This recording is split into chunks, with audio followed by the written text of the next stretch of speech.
The Ottoman sun beat down mercilessly that spring of 1887, baking the Phrygian hills into a cracked mosaic of ochre and dust. I'd been trudging those unforgiving slopes for weeks, my tweed jacket sodden with sweat, my boots fraying at the seams, chasing a whisper of King Midas for the British Museum. My name's Edward Hargreaves, once a promising classicist at Cambridge, now a grubby fieldman bartering with shepherds for scraps of lore. The promise of tenure dangled like a carrot, and I'd be damned if I returned to London with nothing but sunburn and a sour temper. Midas, his touch, his greed, was a myth I meant to pin down, to wrest from the realm of Hesiod's fables into cold, catalogued fact. The locals didn't share my enthusiasm. In every mud brick village from Ankara to Gordium, they'd squint at my maps, mutter in guttural Turkish laced with Greek, and wave me off with gestures that needed no translation. Altın mezar, they'd say, golden grave, spitting into the dirt as if the words fouled their mouths. One old woman, her face a labyrinth of wrinkles, pressed a crucifix into my palm and hissed about a curse that turned bounty to blight. I pocketed the trinket, thanked her with a nod, and kept moving. Superstition was the rust on their minds, I figured. Nothing a spade and a notebook couldn't scrape away. It was in Gordium, that ancient knot of a town, where the thread tightened. A shepherd, toothless and reeking of goat, sidled up as I nursed a tepid coffee outside a ramshackle caravanserai. His hands shook as he unfolded a scrap of vellum, its edges frayed like a beggar's cloak, marked with a crude sketch of a tumulus, a burial mound, some miles west. "Midas," he rasped, tapping the map with a gnarled finger. "There. Sleep's bad." I slid him a few carouche, more out of pity than trust, and traced the lines with my own ink-stained digits. The site matched no record I'd studied. Not Layard's digs, not Schliemann's bombast, but the glint in the shepherd's eye, half fear, half greed, hooked me. I'd seen that look before, in men who'd stumbled on something real. By noon, I'd rallied my crew. 3 diggers from Istanbul, surly but strong, and Clara, my assistant, a sharp-eyed girl fresh from Oxford with a knack for epigraphy. We loaded a cart with picks, lanterns, and enough tea to drown a regiment, then rattled west under a sky bruising purple with dusk. The tumulus loomed by twilight, a low hump of earth crowned with scrub, unremarkable save for its solitude. No other mounds flanked it, as if the land itself shunned company. The diggers grumbled, crossing themselves as they unloaded, and Clara shot me a look, half jest, half jitters. "They think we're grave robbers," she said, brushing chestnut hair from her brow. "Or fools," I smirked, clapping her shoulder. "Let's prove them wrong." We broke ground as the stars winked on, the air cooling to a damp chill that clung to my bones. The soil parted easy at first, a soft loam that smelled of roots and rain, but soon we hit stone, a lintel, broad and pitted, carved with a faint silhouette of a king, hands splayed as if reaching. My pulse quickened. This was no peasant's cairn. Clara traced the figure, her fingers lingering on the worn curves. "Phrygian," she murmured, 6th century BC, maybe earlier. The diggers hesitated, their spades idle, until I barked them back to work. Hours bled into the night, the lanterns casting long shadows, and by 3 in the morning, we'd cleared a passage, narrow, sloping, its walls slick with moisture. A faint gleam winked from below, and I swear the air thickened, tasting of copper and decay. I went first, lantern raised, my breath fogging in the sudden cold. The passage tightened, forcing me to hunch, my shoulders brushing stone that felt too smooth, too deliberate. Clara followed, her notebook flapping against her hip, and the diggers trailed, muttering prayers I didn't recognize. The tunnel spat us into a chamber, maybe 20 feet across, its ceiling low and ribbed with roots that dangled like hanged men. And there it was, gold. Not coins or crowns, but a shroud, draped over a slab of basalt in the room's heart. It shimmered, fine as gossamer, its threads catching the light in a dance of yellow and amber, pooling around a shape that might have been a body long crumbled to dust. I stepped closer, my boots scuffing the floor, and the gleam seemed to pulse, alive. Clara gasped, her lantern trembling. "It's beautiful," she said, but her voice quavered, and I saw why. Along the shroud's hem, glyphs squirmed, Phrygian letters I couldn't yet parse, jagged as claw marks. I knelt, sketching them in my book, my pencil scratching louder than it should have in that stillness. The diggers hung back, their faces pale in the flickering glow, and one, a wiry man named Yusuf, muttered something about sin, jinn, spirits of the wastes. I waved him off, my eyes locked on the shroud. It was perfect, too perfect, its weave unbroken despite centuries, its edges unfrayed. A museum piece, a career maker, a riddle wrapped in wealth. Then it came, a whisper, soft as a sigh, sharp as a blade. "Wear it." I froze, my pencil snapping in my grip, the sound echoing like a gunshot. Clara flinched, her eyes darting to mine. "Did you?" she started, and I nodded, throat dry. The diggers shifted, their prayers rising, and I forced a laugh, brittle and thin. "Echoes," I said, "or the wind. Tired minds play tricks." But the air pressed heavier, the shroud's gleam sharpening, and I felt it. A pull, not just curiosity, but something older, hungrier, tugging at my hands. I stood, brushing dirt from my knees, and ordered the men to rig a sling. "We'll haul it up at dawn," I said, my voice steadier than I felt. "No sense fumbling in the dark." We climbed out, the passage feeling tighter, the Lintels King staring harder as we passed. Back at camp, the tent sagged under a sky now black as pitch, the lanterns guttering low. Clara brewed tea, her hands unsteady, and the diggers huddled by the fire, their chatter a low drone of unease. I sat apart, my notebook open, sketching the shroud from memory, its folds, its glow, those glyphs like teeth. The shepherd's map lay beside me, its ink smudged from my grip, and I traced his shaky lines again, wondering what "sleep's bad" meant to a man who'd sold it cheap. Sleep wouldn't come. My mind churned, replaying that whisper. "Wear it!" And the way the shroud seemed to shift, just a fraction, as I turned away. By dawn, the camp stirred slow, the diggers reluctant, Clara silent as she packed her tools. I stood at the tumulus's mouth, the shroud's gleam still burning in my skull, and felt a prickle along my spine. Not fear, not yet, but a thread of something I couldn't name, stitching itself into me. We go back down, I decided, and bring it up. Proof of Midas, proof of me. But as I sipped my tea, bitter and cold, I caught a glint on my fingers, faint, fleeting, like gold dust under the nails. I scrubbed them on my trousers, heart thudding, and told myself it was dirt. The red line was drawn now, though I didn't see it then. A promise of riches, a shroud that wanted wearing, and a curse waking slow beneath the earth. Dawn broke over the Phrygian hills like a wound, the sky bleeding red against the tumulus's dark hump. I'd barely slept, my tent a stifling cocoon of canvas and doubt.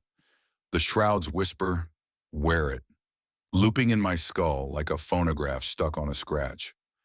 My fingers itched where that faint glint had dusted them, though I'd scrubbed them raw on my trousers till the skin pinked. Clara was up before me, her silhouette sharp against the fire, brewing tea with hands that trembled more than they should have. The diggers, Yusuf and his two mates, huddled by the cart, their prayers a low hum, their eyes darting to the barrow's mouth as if it might yawn wider and swallow us whole. I'd promised them double pay at sunrise, but gold wasn't the lure it should have been. Their faces said they'd rather be hauling manure in Istanbul than here. I swigged my tea, bitter as regret, and barked orders to mask the shake in my voice. "We're bringing it up today," I said, nodding at the tumulus. "Sling it, crate it, done by noon." Clara shot me a look, half warning, half plea, but said nothing, her notebook clutched like a shield. Yusuf muttered something in Turkish, too fast to catch, and I waved him off, my temper fraying. Superstitions for children, I snapped, louder than I meant, and the words hung there, brittle in the morning chill. The shroud was mine, ours, a prize to drag back to London, to slap on some curator's desk and watch their jaws drop. Midas's touch, real as the dirt under my nails. I wouldn't let whispers or nerves steal it. We rigged a sling from rope and canvas, my hands steadying as I knotted it, the work a tether to reason. The passage down felt narrower, the lintels carved king, glaring as we passed, his hands seeming to curl tighter in the lantern's flicker. The chamber hit me harder this time, the air thicker, sour with that copper rot tang, the shroud's gleam sharper, almost pulsing. Clara hesitated at the threshold, her breath fogging fast, and I nudged her forward, my palm brushing her shoulder. "Steady," I said, softer than before. But she flinched, her eyes locked on the shroud. It lay there, draped over the slab, its golden threads shimmering like a living thing, pooling around that absent shape beneath. The glyphs along its hem glinted, jagged and accusing, and I swore they'd shifted since last night. Less like letters, more like cuts. Yusuf rigged the sling, his movements jerky, while I sketched the chamber's walls, noting cracks and root veins I'd missed before. Clara knelt by the shroud, her fingers hovering, and murmured, "It's warm." I frowned, stepping closer, and felt it too. A faint heat, unnatural in the damp cold, radiating from the cloth. "Static, maybe," I said, but my gut twisted and the whisper came again. "Wear it, wear it." Louder, slithering up my spine. Clara yanked her hand back, her face paling, and I saw it, a scratch on her wrist, fresh and red, though she hadn't touched a thing. "Edward," she started, her voice thin, but I cut her off, nodding at Yusuf. "Now!" We hoisted it, the shroud lighter than it should have been, its folds spilling like liquid as we fed it into the sling. The chamber groaned, a low guttural sound like stone grinding bone, and a root snapped overhead, dusting us with dirt. Yusuf cursed, dropping his end, and the shroud slipped, brushing my arm. A jolt hit me, sharp as a needle, and gold flecks sank into my skin, glittering under the lantern's glow. I staggered, my arm tingling, and Clara grabbed me, her nails digging in. "It moved," she hissed, and I saw it too, the shroud twitching, its edges curling inward, as if reaching. The whisper roared, "Wear it!" And I shoved it into the sling, my hands shaking, barking at the diggers to haul it up. The climb out was a blur, the passage clawing at my shoulders, the shroud's weight dragging behind us like a reluctant prisoner. We crated it topside, a rough pine box I'd hammered myself, and I padlocked it tight, the key cold in my pocket. The camp felt wrong as we lugged it back. The tents sagged, their canvas mottled with damp, and the fire smoked more than it burned, spitting ash into a wind that hadn't been there an hour ago. Clara stayed close, her scratched wrist wrapped in a kerchief, and the diggers unloaded fast, their prayers rising to a chant. I meant to study the shroud more, to decode those glyphs, but exhaustion clawed at me, and I ordered a break. "We'll ship it tomorrow," I said, collapsing into my camp chair, the crate looming beside me like a coffin. Sleep came fitful, a tangle of dreams, Midas on his throne, his hands dripping gold, his laugh a rasp that matched the whisper. I woke to screams, Clara's voice cutting the night, and stumbled out, my lantern swinging wild. She stood by the crate, its lid splintered open, the shroud spilling out, wrapping her arms like ivy.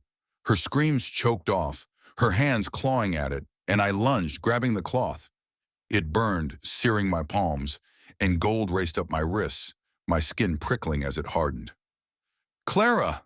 I yelled, but her eyes rolled back, her arms stiffening, the shroud tightening until it fused with her flesh. The whisper thundered, "Yours now!" And the camp warped. The fire flared yellow, the tents twisted, shadows stretching long and wrong. I tore at the shroud, my nails gouging it, but it clung to her, golden threads threading her veins. She slumped, a gilded statue, and I fell back, my breath frosting in the heat. The diggers were gone, fled, their cart tracks fading into the hills, and a shadow loomed over the crate, tall and crowned, its hands glinting. Midas, or his echo, his voice a dry crackle. "Take it!" I scrambled up, my arms heavy, and ran for the tumulus. The only place I knew, the shroud's hum chasing me. Inside the chamber was empty. No slab, no roots, just Clara, upright on the floor, her gilded arms outstretched, her blank eyes on mine. The shadow followed, its steps a slow scrape, and the shroud draped her again, whole and gleaming, as if I'd never crated it. Panic took me then, pure and animal. I bolted, the passage of vice, the lintels king leering as I burst out. The camp was a ruin, tents shredded, the fire dead, the crate a heap of splinters. My hands glowed, gold creeping past my wrists, and the whisper softened. "Wear it." A lover's croon now, insistent. I stumbled to my tent, my notebook spilling pages, and found Clara's kerchief, bloodied in guilt, beside my cot. The tumulus's mouth slammed shut behind me, a thud that shook the earth, and I knew she was trapped, claimed by whatever woke down there. My lantern flickered out, the hills silent save for that hum, and I sat, my gilded hands trembling, the key still in my pocket, useless now. The red thread had knotted tight. Ambition birthed this, the shroud's promise a lure that bound us both. I'd wanted proof, and it gave me ruin instead, its gold a chain I couldn't break. Dawn was hours off, and I felt it still, watching, waiting, its voice a thread stitching me to the dark. The Phrygian dawn crept in slow and sickly, a gray smear over hills that seemed to hunch closer, watching. I'd staggered from the wrecked camp at first light, my arms glinting gold past the wrists, heavy as if cast in lead. The tumulus loomed behind me, its mouth sealed shut, Clara trapped inside, her gilded form burned into my skull, arms outstretched like some profane idol. My notebook dangled from my belt, pages flapping loose, and the padlock key jangled in my pocket, a useless talisman now. The shroud's whisper followed, "Wear it, wear it," soft as a lover's sigh, relentless as a tide, threading through the wind that rattled the scrub. I'd wanted Midas's touch, proof for the museum's hallowed halls, and it had me instead. A curse stitched into my flesh, tightening with every step. Gordium was my only hope, a speck of civilization to claw back to send word to London and beg for rescue. The trek was hell, 6 miles of dust and thorns, my boots splitting, my breath frosting in the warm air like it was January, not May. My hands shimmered, the gold creeping up my forearms, stiffening the joints, and I flexed them hard, wincing as skin cracked and flaked guilt. A rabbit darted across my path, its ears twitching before it vanished into a burrow. Dumb luck, I thought, to scamper free while I trudged on, shackled. The hills pressed in, their silence thick, and I felt eyes, not human, not alive, tracking me from the ridges. The shroud's hum buzzed in my ears, a hymn to my folly, and I muttered curses to drown it, my voice hoarse and foreign. The village materialized by noon, its mud brick houses squat and sullen under a sky gone flat. The caravanserai's door hung ajar, the coffee cold when I stumbled in, my gilded arms tucked under my jacket. The innkeeper, a wiry man with a beard like wire, froze, his eyes flicking to my hands as I fumbled coins onto the counter. "Alton," he whispered, stepping back, and I saw the fear, the same as Yusuf's before he'd fled. "Telegram," I croaked, "to London. Now." He nodded, reluctant, and pointed me to a stool by the fire, its embers barely warm. I scribbled a message, Hargreaves, Phrygia, urgent, send aid, artifact compromised, my pen gouging the paper, ink smearing with gold flecks from my fingers. The innkeeper took it, his hands trembling, and shuffled off, muttering about gin. I waited, the room dimming as clouds thickened outside, the fire spitting ash that stung my eyes. My arms ached, the gold past my elbows now, a cold weight that dragged at my shoulders. The whisper grew, yours, yours, and I clenched my teeth, fighting the urge to claw at my skin, to rip it free. The innkeeper returned, his face ashen, and thrust the telegram back. No signal, he said. Lines dead. Static. I grabbed his wrist, desperate, and he yelped, yanking free. Gold dusted his sleeve, glinting in the half-light. You brought it, he hissed, backing away, and the few patrons, old men with pipes, shifted, their stares sharp and accusing. I stood, my chair scraping loud, and fled to the street, the village closing around me like a fist. The shroud's voice swelled. Wear it. And I felt it. A pull back to the tumulus, a thread tugging my bones. I wouldn't go, not yet. I bartered a room upstairs, a dank cell with a cot and a cracked mirror, paying double to keep the innkeeper's mouth shut. My reflection stared back, a stranger, eyes sunken, cheeks gaunt, arms gleaming to the biceps, gold flecking my neck like a rash. I burned the telegram, the paper curling black, but the smoke twisted, forming shapes. Clara's face, her blank eyes, her gilded hands reaching. I smashed the mirror with my fist, glass shattering, and gold oozed from the cuts, sealing them shut. The whisper laughed. Mine, mine. And I sank to the cot, my notebook spilling open, its sketches of the shroud staring up like a taunt. Days bled together. I lost count, maybe 3, maybe 5. The innkeeper left bread at my door, never knocking, and I ate it dry, my throat stinging as gold crept inward, chilling my chest. I wrote, frantic, my pen gouging deeper, detailing the dig, the chamber, Clara's fate, proof for someone, anyone, if I didn't make it. The glyphs I'd sketched gnawed at me, and I pored over them, cross-referencing Layard's Assyrian notes, Schliemann's Mycenaean scraps. Phrygian, yes, but older, curses on thieves, on greed, on those who'd claim Midas's gift. To wear is to be worn, one read, and I laughed, a crack sound, as my ribs tightened, my breath shallowing. The shroud wasn't just gold, it was him, his will, his ruin, woven into every thread. One night the whisper stopped, replaced by footsteps, slow, deliberate, echoing up the stairs. I bolted the door, my gilded hands slipping on the latch, and pressed my ear to the wood. Silence, then a scratch, faint and insistent, like nails on stone. I grabbed my lantern, its wick low, and cracked the door. Nothing but shadows, thick and wrong, pooling in the hall. A voice called, Edward. Soft, familiar, and my gut lurched. Clara.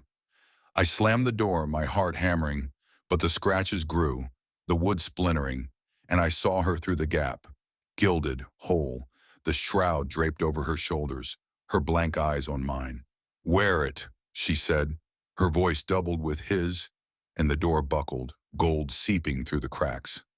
I ran, crashing down the stairs, the inn empty, the fire dead. Outside, Gordium was a ghost. Doors barred, windows dark, the air heavy with a copper-rot tang. My legs faltered, gold past my knees now, rooting me with every step. I aimed for the hills, for Constantinople, for a steamer to anywhere, but the shroud's hum roared, Yours, yours! And I stumbled, my notebook tumbling into the dust. Clara's steps followed, slow and sure, and I turned, seeing her crest the ridge, the shroud billowing, Midas's shadow at her side, his crowned head glinting, my arms locked, my chest a vice, and I fell, the ground cold beneath me, gold creeping to my throat. I write this now, sprawled by the roadside, my pen a claw in a hand I can't feel, the parchment tearing under gilded nails. My legs are stone, my breath a rasp, Gold flecking my lips as I cough. The steamer to Constantinople's overdue. Days, maybe, since I last saw a cart. And I hear them, Clara and him, their steps crunching closer, the shrouds hum a dirge. I'd sought Midas's touch, a prize to gild my name, and it took me instead, wore me down, thread by thread, until I'm its husk. The red lines sewn shut, ambition to ruin, gold to grave, and I wonder, as my eyes dim, if the museum will ever know, or if I'll sit here, a statue until the hills claim me back.